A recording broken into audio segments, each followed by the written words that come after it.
After having served as Chief Executive of the Volta River Authority from June 2009 to December 2013, he was recently appointed a board chair of VRA. What should we expect from him this time around, even though he couldn't make VRA financially healthy as Chief Executive Officer? Can he provide the strategic leadership to solve its financial constraints as its board chair? What kind of restructuring process are we likely to see? To discuss these and more, I have with me Mr. Kweku Awotwi, Board Chairman of the Volta River Authority, and you are watching The Hard Truth. I am Nana Akusia Kunidua Santi Samuels. You are watching The Hard Truth, and the Board Chair of Volta River Authority, Kweku Awotwi, is in our studio. Kweku, welcome to The Hard Truth. Thank you. But you look super well, huh? Thank you. And so do you. I see your billboards all over, like the big board chair superstar in Ghana right now. Well, I think that I didn't have much to do with it, but had a lot to do with Ghana at 60, so they take the credit. I see, but you look younger too. I do. What do you do some facials, or what do you do to yourself? All those years away from VRA must have helped. But it's really, really good to have you, sir. Thank now, you. after having served as board chair of VRA, from June 2009 to December 2013, you're back again. Yes, as the chief executive, you're back again, and this time as the board chair. How does it feel to be back, and how do you view your appointment? Well, I'm honored that the president thought I was an appropriate candidate to be the board chairman. VRA is a familiar organization to me. So I'm familiar with the organization's challenges, and it's a good opportunity for me to see if I can be helpful. So really, how do you compare the state of VRA now to when you were CEO? Sure. The last few years have been difficult for VRA, and in fact for the whole power sector. I think you know that as well. The whole country went through what we all know now as doomsday. And what that meant was not just not having electricity for people like you and I, but it also meant that the utilities' finances were really stretched, constrained. They didn't have enough electricity. So they went through some very difficult times. So how is it now? So you're comparing that to now. So what do you see now? Well, when I left in 2013, we had nowhere near as much debt as we do now. If you followed the ESLA bond offering, the prospectus, VRA owes close to $2 billion. That's a lot of money. I see, but the authority, current challenges face a lot of, financial to operational, challenges, and then salvaging VRA from these challenges is not going to be an easy task. You are quite, intimate with the problems of the authority. Who should we show that these blames on? Is it management or government? It's probably a combination of many things. I think there are a number of actors who all bear a role. So, I would start with the regulator, for instance, the PURC, giving VRA and other utilities cost-reflective tariffs. I don't think they've done a very good job of that. I've been very clear on that. I think the utilities themselves have also not been very efficient. I've also talked about that. I talked about that in our lecture this week. VRA hasn't run its thermal plants as efficiently as they should. ECG has run a lot of losses. And all of that is a leakage to the system.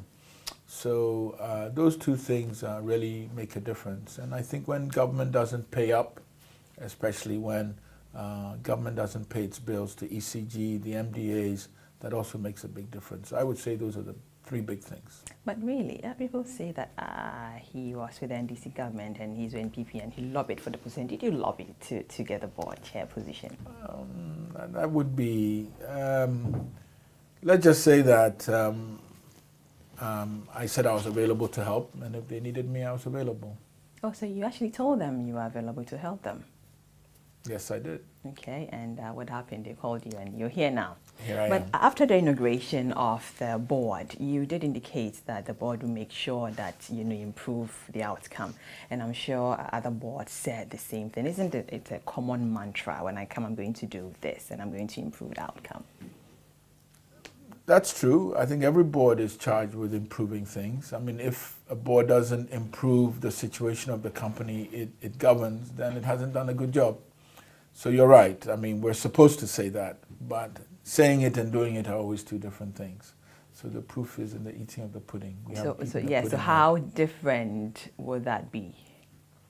How different would that be? I would say a couple of things. The first thing is that the board is not just one person. And if you look at the composition of the VRA board, we have some very strong individuals on it. We have Dr. Joyce Ayi, Auntie Joyce. We have Nana Komnen Ketia. We have a former MD of ECG, Musa Adam, Chief Musa Adam. And we have a number of other notable people. We have a former Deputy Chief Executive of VRA. All of these bring a wealth of experience to helping run the organization. In addition to that, I think having served as Chief Executive for 2 times, if you will, I also really understand the organization. So I think between my knowledge and experience of VRA and the support of my mentioning board, that the issue of VRA not getting enough cash, to operate your activities, was same at, when you just mentioned being CEO for 2 terms. Now, really, what's going to change? Because you were there and you did that. So what are you bringing on board now? Well, everything's relative. If you recall, in my time, I was there from 2009 to 2013. Right. The finances of the authority were not bad for a number of years. I think in 2012, what happened was the West African gas pipeline got severed, and we lost our gas supply. And that year and the year after, we had to buy a lot of crude oil. So that impacted the finances of the authority quite a bit.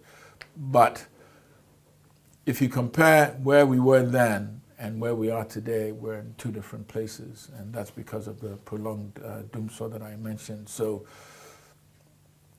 4 or 5 years ago, we were nowhere near owing $2 billion, and today we are, and that's a big problem. But as a board chair, you are expected to lead a restructuring of VRA. Now you have professed that your plan is to focus on dealing with the current challenge, which is the financial challenge. Basically, VRA supplies electricity at the cost of 30 pesos, per kilowatt hour, and its bulk generation tariff is about 21 pesos per kilowatt hour. This means that it loses 9 pesos for every unit of electricity supplies. How can you ensure that the financial health of VRA is structured, is structured properly? Well, you've hit the nail on the head, Akosia. I mean, if we don't get, if you will, a better treatment from the PRC, you can't ensure VRA's health. So you've got to find a way where PRC finds it fair and equitable to give you a cost of supply that is closer to 30 pesos. And so that's something that we talked about yesterday at our first board meeting. How do we engage PRC to help us cover our cost of supply? Very important. Can that be possible? Will government say, okay, let's charge realistic tariffs? Can that happen ever? Government has started.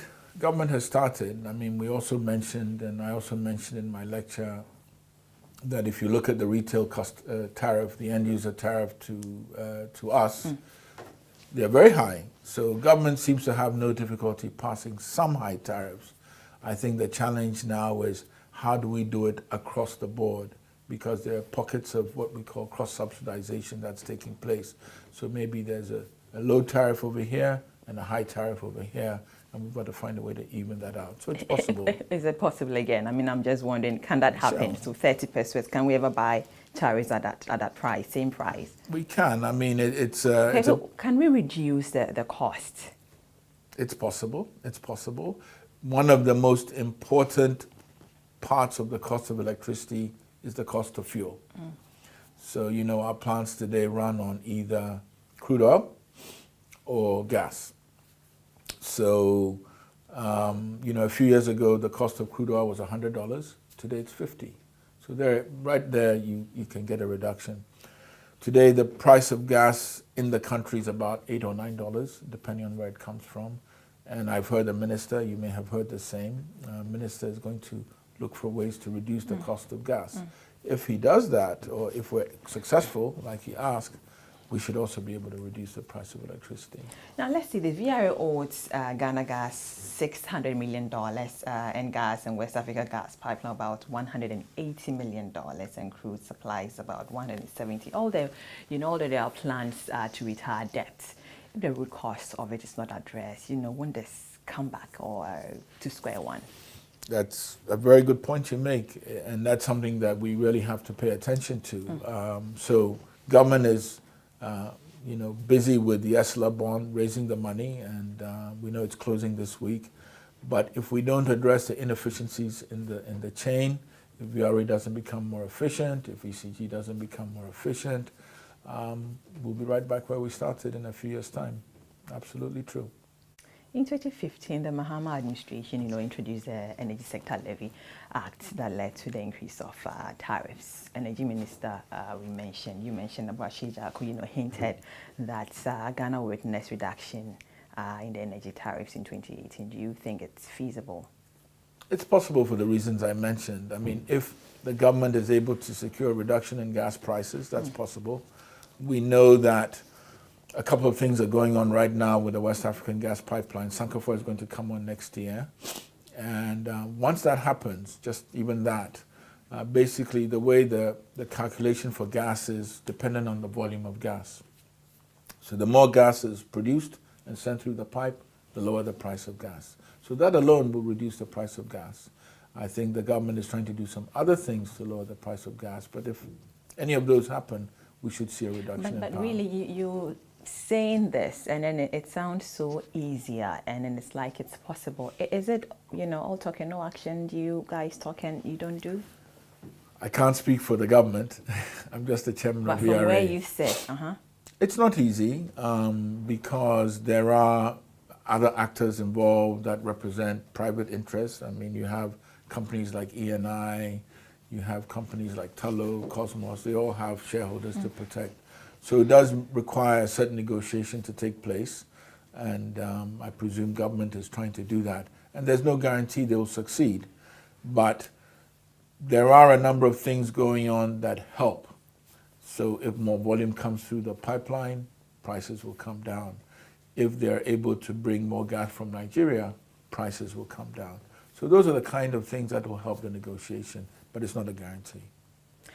Well, but according to the minority spokesperson of Mines and Energy, he says, and I quote, the expectation of gas coming on stream to power thermal plants as a means of driving down electricity costs for the ordinary Ghanaian would not materialize. That's his opinion. As I said, there's no guarantee. I mean, there is no guarantee, but there are a number of developments that suggest that prices can come down. I've just mentioned them. As part of its efforts to restructure in a way to have efficient ways to VRA, government is focused on, selling some of the company's thermal plants. Management of the hydro asset of VRA is, is world class, and it will be difficult to replace same standards. Why is it, a problem? I think it's a historical phenomenon where, Akosombo Dam was the first major power plant that the country built, and we took real time and effort to do it right. And, Kwame Nkrumah put together the Volta River Authority to develop the power. We had an arrangement with a company called Ontario Hydro for 30 years, where we sent our engineers there. They came back. Our first CEO was from Ontario Hydro, and they really took time to put in place best practice. It took us time. Perhaps by the time we got to building our thermal plants, we felt we knew it all.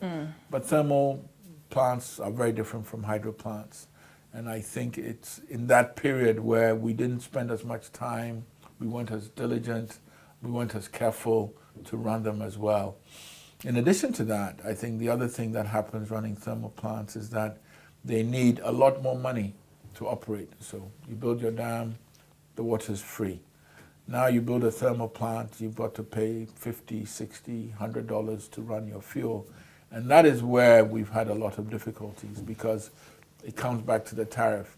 If the tariff doesn't cover your cost of supply, it means you don't have money to do your maintenance. That means you don't have money to do spare parts. It means you don't have money to do investment for the future. And that mismatch we've had from almost day one, and it's really hampered VRA from that point of view. I wouldn't say it's the only thing, we've talked about that, but it's made it difficult to run on a world-class basis without cash. Of course, if the So can we replicate the same? Can it be done? It can be done. It can be done. I mean, when I was the chief executive at VRA, we were able to bring our plant availabilities from below 40% to above 80%. Certainly we know what to do. It's very much about systems, processes, money, but it can be done.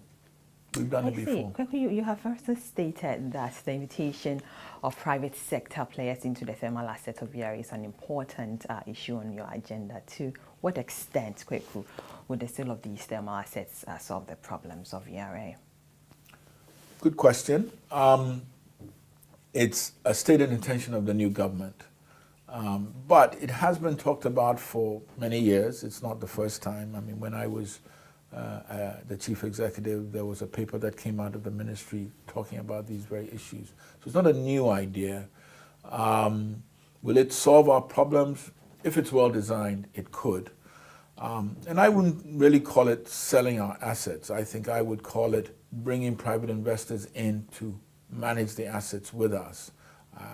While I don't think government is yet to release a specific document on it, I think the idea is that if we were to bring in a private investor, they would be owners of those assets with the VRA. So what would they do? They would bring money.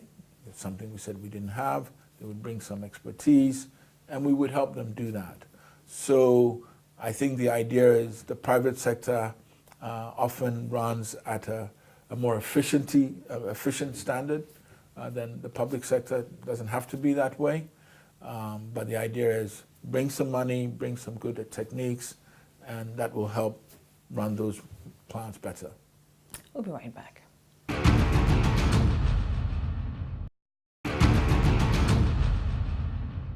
Welcome back. You are still watching The Hard Truth, and I still have here the board chair of the Volta Authority, Kweku and Awotwi. Kweku, the Institute of Energy Security feels that it's government interference in the operations of VRA which has resulted in the situation. IES also believes that it's not, out of place to boost private sector participation in the power sector, but to suggest inefficiency on the part of VRA as a reason to sell some of, thermal parts of the state. It's quite misleading. What would you say? Is that right? Could this be right? The truth is always somewhere in the middle of these things. Has there been government involvement / interference over the years? Of course there has been. I think that's sort of across the board with all our state institutions where government feels that because they're the 100% owner, they can make some decisions that are not necessarily in the sort of long-term perspective that a VRA might take. I would say it's always a combination of those things. It's a combination of over-government involvement. I would say that, VRA could become more efficient. ECG could become more efficient. It's not the only reason, but it's part of the reason. But seriously, if government ensures that VRA covers fully its operational costs and is determined to, by standards that all debts owed VRA are paid, can't the authority operate without any unnecessary interference? Can authority operate a thermal efficiency? It could. And if you look at the history of the VRA, for many, many years, the VRA was a very solvent institution. In the 80s, all the way up to 97, 98, when we started to run these thermal plants, because, remember, I was telling you that we don't have to procure crude oil, we don't have to spend a lot of money. We were making very good profits, $30, $50 million a year. So VRA ran very well. It had all the cash for maintenance, all the cash for training, all the cash for new investment. And so it could be efficient. So from a certain point of view, I agree with you. Having the cash can solve a lot of problems.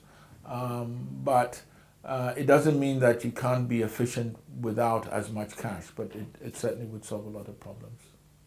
Some VRA staff have vowed to, fight the restructuring exercise, indicating that the process is going to yield some negative impact on the company and would, make it worse off. Will you say they are, misinterpreting the whole situation, Kweku? We all fear change, and I think that when things are not well explained, you fear it even more. So I think there's a responsibility on ourselves, government, the boards, the management, to really explain what it is we're trying to do, if we're trying to do it. And I think that exercise is yet to take place. So from that point of view alone, I think they're right to ask a lot of questions, because if it hasn't been explained to you, what exactly are we going into?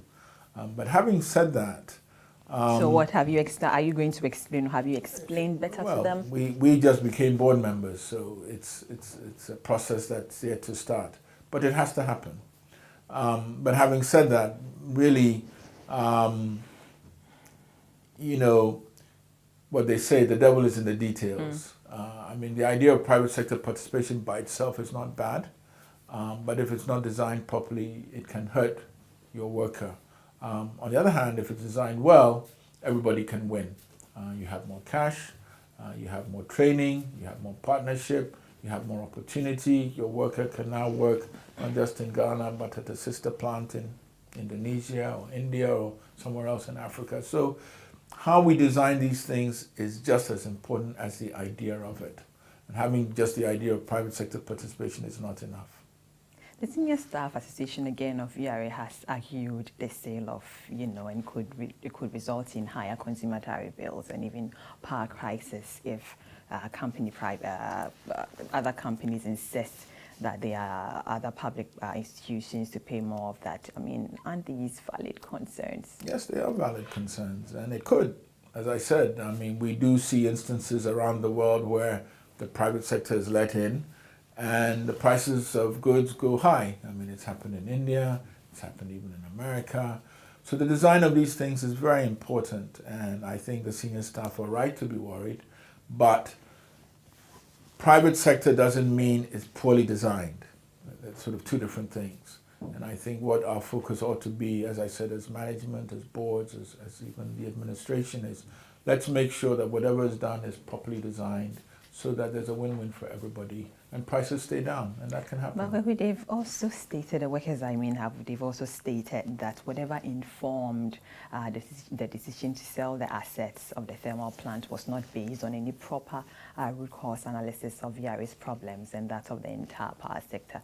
Is there any evidence to suggest that, offloading these assets into private hands will be for the better? Good. I wouldn't call it offloading, first of all. Again, my understanding so far is that the private sector is going to be allowed in to take a substantial stake, and government will still keep in. So we're not selling and leaving. We're right with those assets. We're co-managing them with the private sector investor, and if we do it properly, the private sector investor will bring more resources, not less resources. If that's true, our workers have nothing to worry about. The Deputy Minister of Energy, Kweku, stated that VRA's board is expected to carry out government's policy and directive on VRA's restructuring and must also ensure that it's inclusive, consultative, does not, pose potential disruption to the power sector. With this kind of opposition from the staff again and the threats to go on industrial strikes, what happens if, you're not able to come into a consensus? Well, it won't go forward, will it? But, I mean, really the task of the board is to make it happen. And it's not an impossible task. It really isn't. As I said, I think a lot of it relies on how well we explain things, how well we tell that story, how well we design the whole exercise. So, as I said, workers initially always fear change because change can be a bad or a good thing. But if it's well explained, if we can show that we're going to address the problems we've had all these years, hopefully we will get a good result. You have revealed that government has not yet decided on the percentage of the VRA thermal plant it will sell. In your expert view, Kweku, what percentage, are you looking at, or would you recommend? Here's what I would say. If we want a private sector investor to come in and we want them to put in their money, they would need a majority, generally. I mean, nobody's going to come and put in $100 million and take instructions from somebody else, unless it's already well-functioning. And we're not. Here we are, we're heavily indebted, we're running losses. So actually we're bringing in that private sector investor to improve things. And we're asking them, bring your money, bring your resources, but we'll make you a minority. That doesn't happen. So it has to be a majority, which means 51% or 50.1% or more. And as I said, there's nothing wrong with that if it's managed properly. Also, when you think about it, if you have 51 and I have 49, we're partners. I mean, how much can you do without my say-so? Very little. No, but you have the majority, so you can actually impose on No, me. you have the majority, I have the minority. Yeah, so whichever way, I mean, whoever has the upper But hand can. in theory, yes. In theory, yes. But these are what we call long-lived assets. They're going to be around for 20 years, 25 years. If I do something today at my benefit, at your expense, it'll come back to haunt me. I've got to find a way where we all live together peacefully. In February this year, President Akufo-Addo, disclosed in Parliament the possibility of listing VRA on the Ghana Stock Exchange. How would you describe this move? It's not a bad idea. I think actually that the more the people own the VRA, the better. I mean, we need to understand what's going on in institutions like the VRA. Frankly, it's an idea that I recommended when I was chief executive. And a lot of this is about transparency and sort of what goes on in these institutions. And if you owned a share of VRA, you would want to know, is the PRC setting a fair tariff, and why or why not, so that when the regulator faces VRA, they're not facing some institution that has no names. They're facing people like you and the general public, and they'll be more, if you like, obliged to be more open and transparent. So, this thing would be, I think, a positive thing. It depends on how much. Maybe a 20%, a 30%, even a 10% would still achieve the same goal. You have also identified governance and weak institution barriers on one of the, as one of the root causes of financial constraints in the power sector. You stated, and I quote, you said that successive administrations give orders to the managers of our state institutions who can only say yes to take an action that may fit a 4-year political cycle, but are inappropriate for the kind of long-term capital-intensive businesses that the electricity sector is in. You operated, within the same framework as VRA. So how frequently, Kweku, did you curtail to, inappropriate actions by government during your tenure? I think every government is different. So let's just say that not all governments are the same. So one government would be more interested in what you do than others. And I saw that even in my brief term, because I saw two different, basically, presidents in my 4.5 years at the VRA. So it really, without sort of being too specific, sometimes you didn't hear from anybody for years, and sometimes you heard from them, once a week. But the important thing, I think, in all of this is to basically, it's not about saying yes or no. It's very much more about there are processes that we follow. It's important that the technical people first give an okay, because technically it makes sense.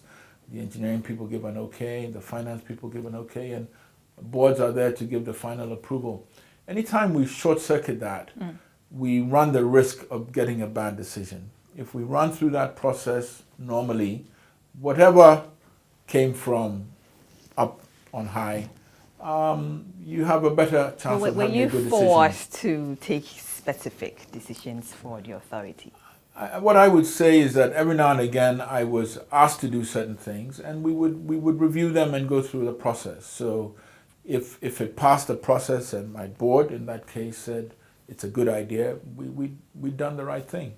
Well, we hear that you were a very tougher chief executive than some of the government officials didn't like you. Is this true? Probably. Probably. Tougher in what sense? I suppose I was a second outsider to run the VRA, so I was not an institutional career public servant, and that meant that maybe I had a bit more independence in how I thought about things than maybe my successors or my predecessors. So all it meant was that I didn't feel as obliged to just say yes all the time. And I'm not saying everybody feels that way, but you know, I spent most of my profession outside of the public sector to begin with, so already I came with a different mindset. And so that just informs a lot of what you do. Just because someone says do something, doesn't mean you should do it. You should do it. I exactly. see, but you've also categorized the Mary deal as an expensive byproduct of government's inappropriate interference, and you believe that the deal would not have passed by, you know, at least a cost of generation development plan by any system operator. Yet the former Minister of Power, Kwabena Donkor, has stated that VRA was the technical advisor of the ministry and custodian of the assets on behalf of the state. What does this say about the management of VRA at that time? That's an interesting question. Luckily for me, I wasn't there. I knew you would say that. who was the chief executive then? Tell me. Let's see, I think Engineer Kofi, I believe, was the chief executive. But I wasn't there, and to be fair to those who were there, we are not privy to what discussions took place. I think the point worth making, though, and this is a couple of very valid points about the Ameri deal, and without even knowing the details, it is one of our most expensive plants right now. And what system operators do is they do what we call a least cost generation plan. So you don't go from 2-3 cents to 5 cents. You go for, okay, what's 4 cents? What's the next less expensive way to bring in power? That's the traditional way we do things. So from that point alone, one has to say, was this the best way or the best or the cheapest way we would bring in new generation? I think the other aspect, which is even more in the news than even the point I'm making, is that, you know, we brought in this plant at, what, $150 million more than we were told it was worth. That has to raise some questions. And the point I'm making is that if it went through your normal governance, a lot of these questions would be raised. Now, what happens sometimes in emergencies is that we say, well, it's an emergency and we've got to justify certain things. So we could say we weren't there, so we don't know those justifications. But stepping back for a minute, one has to ask, you know, very carefully, was this really justified? So our marriage didn't have happened? I don't think it was. We'll be right back.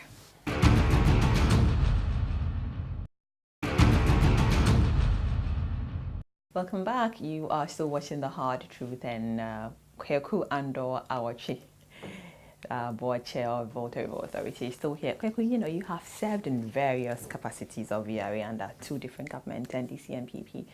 How would you compare the NPP and NDC government in tackling the challenges in the energy sector?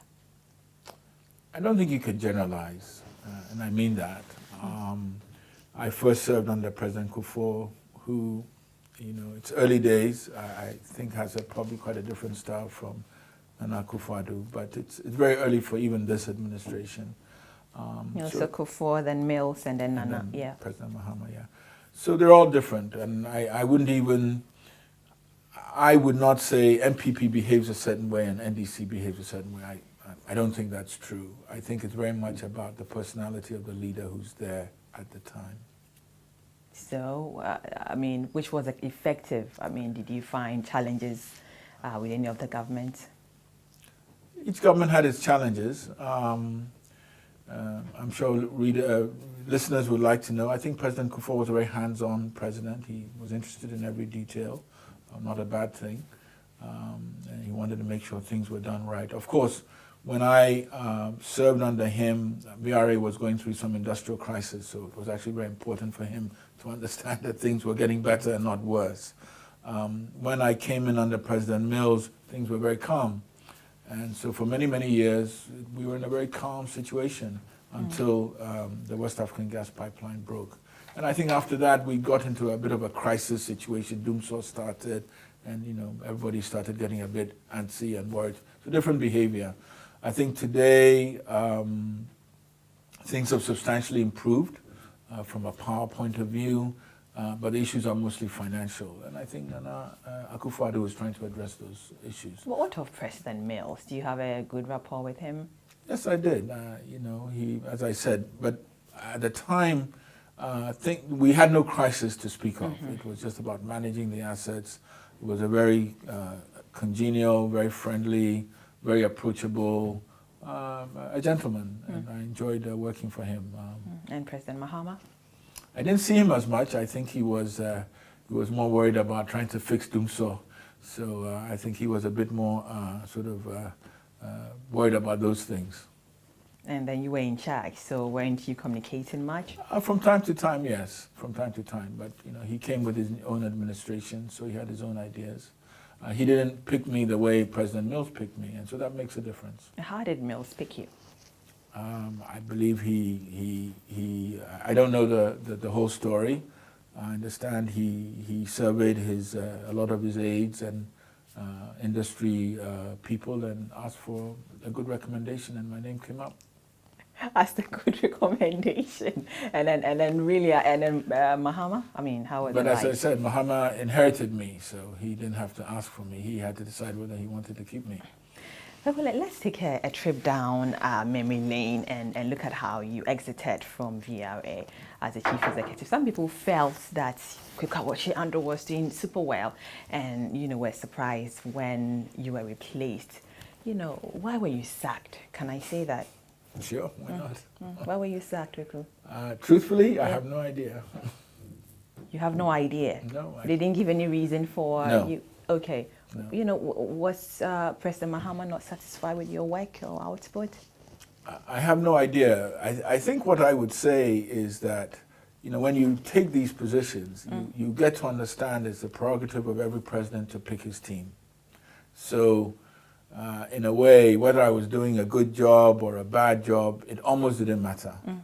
President Mahama had his own idea for who his team was. But on your letter, I don't know what letter it was, but they tell you for this and that reason. You're no more. There was no reason given. Thank you for your service to the country. That's it? Yeah. Did you see it coming? Were you surprised? Yes and no. Not completely surprised. Why is that? Because, as I said, every administration comes with their team. And what of internally? We also hear some of your own directors didn't like you and they were trying to kick you out. Is that true?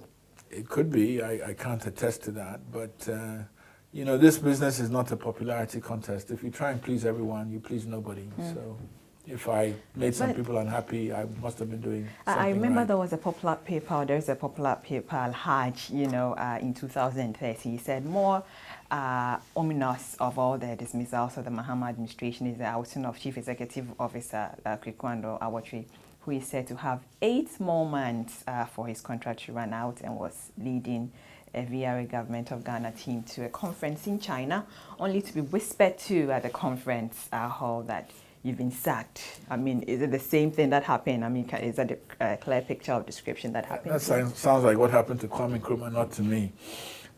But no, it wasn't quite the same. I wasn't leading a delegation. We did go on a business trip on behalf of VRA, and I think it was my last day coming back that I was given the news. But as I said, Were you called, or did you hear? I was informed, yes, someone called me. By government? Not initially, but I think the minister called me afterwards, yeah. So do you think you were treated fairly? As I said, we serve at the behest of government, and you understand that this is par for the course. You can't assume that everything is done as nicely as you would like it to be done sometimes. I mean, I'd like to think that maybe there could have been more protocol to it, but that's what they did. But someone could also argue that you are taken from an institution and, put somewhere else. Were you offered a different position or to somewhere else to... I was, yeah. Where? I was offered to run Valco. We never saw you at Valco. What happened? I declined it. Why is that? I wasn't interested. Were you angry with the government then? No, I just wasn't interested. I mean, I'm very familiar with Valco from a previous career I had. Is it because VRA had more money, Valco didn't? You didn't see the... It's not about money. Yeah. It's not about money. It's a lot about, I think, at a certain stage in one's life, it's much more about professional growth and opportunity, and I didn't see any growth at Valco. You've garnered for yourself extensive experience in the energy sector. Would you accept an appointment, to serve as a Minister of Energy? If the government offered, I would give it some thought. I would talk to my family. It would be an honor. What of the presidency? We hear that you are interested in becoming the president. I mean, Oh my goodness. someone whispered to us, is this true? This must be something you made up, not No, I. no, I'm not making it up. I'm very serious. This is the first time hearing of it. Truly. So if... I haven't done very well if I want the presidency, have I? I've not joined the party. I've not been campaigning vigorously anywhere. So you don't want to be president? Oh, just something I haven't thought about. Are you sure? So can I play the tape of you saying you wanted to be president now? No, I don't think you can play that tape. I can't play it. No, you can't play So that. you said you want to be president. No, I didn't say that. So why don't you want to play that tape? Oh, okay, maybe I misunderstood you. So I can play it now? That I don't want to be president. That you want to be president. I didn't say that. What did you say then? I said I haven't thought of it. Thank you very much, Kweku, for talking to the heart.